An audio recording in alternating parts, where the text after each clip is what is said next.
Just a slight misting of oil. Oh my god. Yeah, but it doesn't look that wet on the floor, so... That's alright then. When was this last MOT'd? Just gonna have a fresh one soon, mate. Oh my god. Hello everybody, hello. In the last video, actually it was 2 videos ago, but I just seen, in the last video we showed the absolute beast that we bought, the Suzuki SJ, Suzuki Samurai, whatever you want to call it. In that video I actually said if this video will get 2,000 likes, I will prioritise this over the builds we've got going on. And it's just reached 2,000 likes. So, we've brought it inside, I'm staying here late tonight and we're going to start cracking on the Suzuki because we want to get this MOT ready and we want to get out in it. The first thing we're going to start off with, I know that half the lights aren't working, so we need to get the lights sorted. I can see the guys over here though who are very keen to come and have a look to see what's wrong with this. They might save me a bit of time because they'll be able to find things dead quick. So yeah, all right, come on then, come have a look, boys. Oh yeah, I'm not showing them under the bonnet here. Yeah, beauty. Beauty.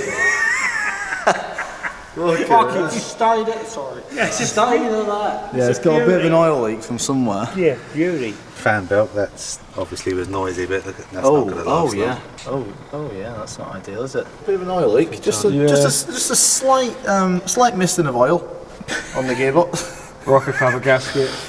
Oh, so that's where the misting of oil is coming from. Well, I don't think it's misting, mate. I think it's facts. Oh my god. Christ. Yeah, but it doesn't look that wet on the floor, so. I mean, when you turn that's alright then. When you got all that off, I put a cam belt on it. Take like half an hour to do a to do a cam belt? Should we do a cam belt on it? You've got to have a cam belt. Yeah. Probably a new rocker cover. Fucking hell, guys, think I made of money? This was meant to be a cheap project, I already overspent on it. When was this last MOT'd? Just gonna have a fresh one soon, mate. Yeah, wood shred. We've got a snorkel. Ready, just let that break through. Yeah, there's nothing in there. I think we need that, right? No, Bluetooth brake fluid. Well, it was meant to be me doing this video, but I'm just going to stand here and let them tell me what's wrong with it. I think that's the problem with it. Right, okay, so there's a few things wrong with her. Yeah, but we've got the ramp so we can get it open, we can check everything out. I've had a look underneath and everything seems good underneath. There's no bushes or anything like that because most of it's all leaf springs. And it is like 1987, so a lot of things, you know, like airbags and all that kind of stuff, like that doesn't need to be tested because it is an old car. We need to make sure it's safe, so we need to make sure the brakes are okay, and we need to make sure that all the lights are working. All the wiring's cut from the back end, but first of all, let's start from the front, because I can see there's an issue with the headlights. How do we open this damn thing?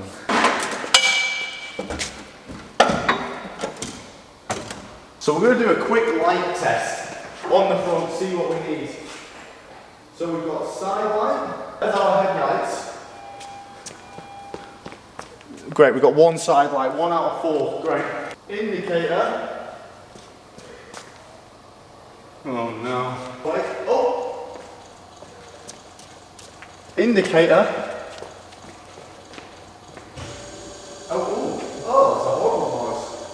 And no left indicator. Right, let's start diving down into this. I'll just take this lens off first and just see if the side light... I've already got the power probe out, so I know we're going to be dealing with some horrendous wiring, I just know it. I threw another bulb in there and we're still not getting power, so there's something wrong with the wiring.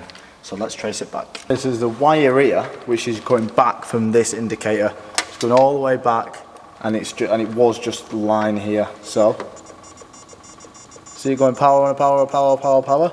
That's the indicator one, so we can use this for our live for the side repeater, and then we just need to give it its own ground. So here's the side indicator. There's one wire here which is attached to nothing, but someone's put the screw, which is actually quite smart. If this works, this is smart. Someone's just put the screw through the terminal and then through the body of the car. I mean, realistically, that should work. So what we're going to do is we're going to put these 2 green ones together. If this works, then whoever did that is an absolute genius. Okay, it was a good idea, but it's not getting a good ground, so we're going to give it ground. So, I mean, it was a cool idea. Maybe if we use a new screw, it might work. Right, we got a new screw on. Yes! Look at the state of all this shit here. So I'm not going to spend the whole video doing wiring because I know it's not entertaining. I'm just going to go and try and fix all of this. Right, so now we have side light on this side. And indicator on that side too. So I've pretty much done the front, all the side lights are working, all the indicators are working. I'm having issues with the headlights. They're totally backwards, so I don't know what the hell's going on there, to be honest. So I've come and diverted my attention to the back. Now these are definitely like aftermarket lights or new lights because they've never been wired up. Like look at that, I think I'm pretty sure the other side's the exact same. But I've sent the probe to the ground and I've tried powering all of these, just sending power to them, and nothing's happening. So I don't think there's any bulbs in here. So we're gonna open them up and have a look. If there are bulbs in here, then I'm gonna be a bit worried. Yeah. There's literally no bulbs in there whatsoever. Oh, whoever makes this kit needs to be taken off the planet. None of the bulb holders fit the correct bulbs. Not happy, want to go off-roading. Several days later. This was actually Ronnie's idea. He was like, why don't you just get some like trailer lights? It's literally just going to be an off-roader. Just get some LED trailer lights, bang it in and off you go. I was like, what a fucking great idea, mate. So I actually went on eBay. These were £17, right? £17, just some trailer lights, caravan lights. And they turned up and I was like, they're actually quite similar to, they're like a similar size to what I've already got. And you won't believe this, guys. Perfect fit, mate. Like they literally could get more. I probably won't even have to, I probably won't even have to do anything. Obviously we're going to drill a hole and put a screw in the side. But literally, guys, just to show you that again. Boom. Well, let's see if the other side fits first.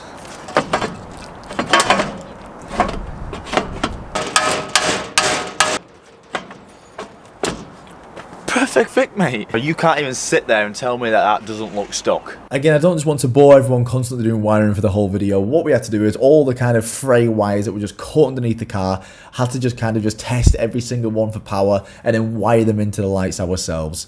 Give it ground. This was a long process. I made it look easy, but it definitely wasn't. And we are finally done with the rear wiring. So we've got indicator, lights, and brake light. Oh yeah, it wasn't easy, but oh yeah. Okay, so the lighting is done, pretty much. So we've still got an issue with the headlights, but don't worry about that, we'll talk about that. There's a big thing right on the screen now that's gonna definitely fail an MOT. And it's the fact that the windscreen, or the windshield, is cracked in different places. Well, it's scrapped really. So we need to change that windscreen.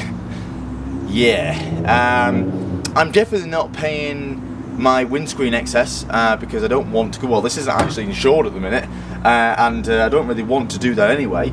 And in fact, the windscreen excess is about 3 times the price of the windshield. So I bought a windscreen for £48, and we're gonna change it. As you can see, it's cracked everywhere. Now, I was a little bit worried about doing this, and I still am. But I thought, it's an old windscreen, right? And then Ronnie come out and he was like, yeah, that'll just be like pushed in. You don't need to use any sealant. You don't need to break any sealant. You shouldn't need any special tools. So you pretty much, it's just pushed into the rubber and the rubber's just pushed into the frame. And it's that simple. I've got a few different flathead screwdrivers. Now I always cut myself with flatheads. Flathead screwdrivers do not like me. I always cut myself, I always break things. But we've got 4 different flathead screwdrivers and we're going to try and get this windscreen out. Okay, so I've just been wiggling things around and I've actually got the screwdriver through this side and through the windscreen. So if I can put a piece of string through there, or rope, I should be able to, you know, all the way around and just lift it from the outside, because this would actually work. So you can see I've got the screwdriver here and the windscreen's actually coming a bit loose. So I just need to find something to just, you know, pull this off and lift this side. And once I've got this side off, it kind of should just, you know, push off. So I'm going to see if we've got any string or wire or anything like that, and that should work. I think I've got to kind of break a layer of like rust and the seal from where it's been sat on there for so many years.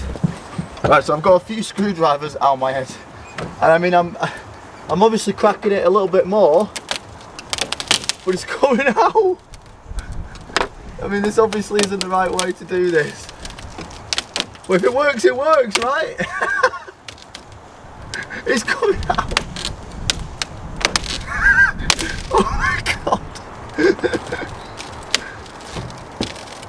go.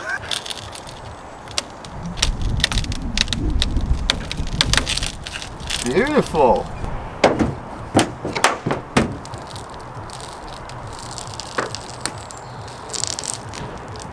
Lovely. Oh shit. Oh God, well, I didn't think about this, did I? Oh no. Right.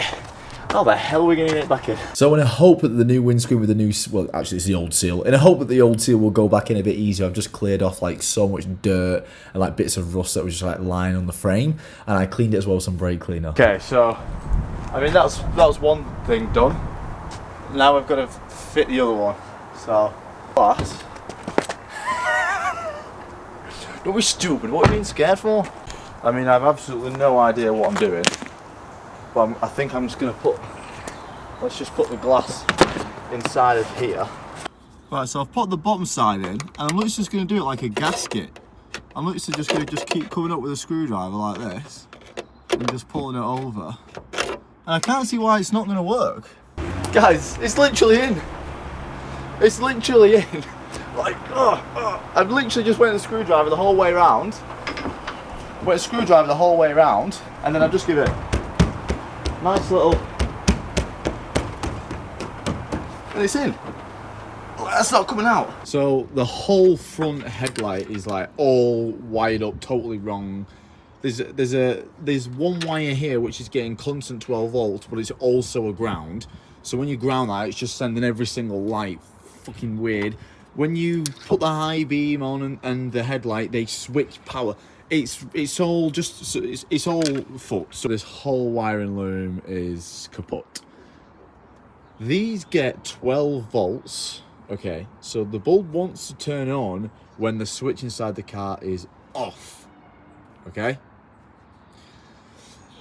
But as soon as I put a ground on there, they won't get power. It doesn't make sense. It honestly doesn't make sense whatsoever. So the only thing I'm going to have to do is just make a switch inside the car and just wire it up myself, because that's grounded now. So let's give this one power, right, which is my high beam, and that's my low beam. So I'm gonna have to just run a switch, because there's no way in hell, I've wasted like 2 full days trying to do this, there's no way in hell that this is gonna work on the standard stock. It's just not gonna work. I'm gonna just run 2 switches inside the car, high beam, low beam, and just ground them myself and just wire it up myself. It's literally the only way. So yeah, I'm gonna end this video here because this has been way too much wiring. I'm so sorry. I know in the video I said if this video got 2,000 likes, or the last video, I would prioritize this, and I literally have been. I've been staying behind every single day. I've been ordering the stuff, and the windscreen took ages to come, and I have actually been prioritizing it, and I want to, and I know, but it's just like I can't film doing wiring because it's so boring. I have got some mods inside and stuff, but I can't get it on the road until we fix this wiring, so it's a really shit situation. So I'm just going to do this. I've done most of the wiring. I'm just going to wire this on the switch inside the car. That is legal. Yeah, so I'm going to get this done off camera, and in the next video, or the next couple of videos, we're going to do some proper mods. We're going to be going out. So I apologise this has been taking so long, but yes, this is so boring. So I love you all, and we'll see you in the next one.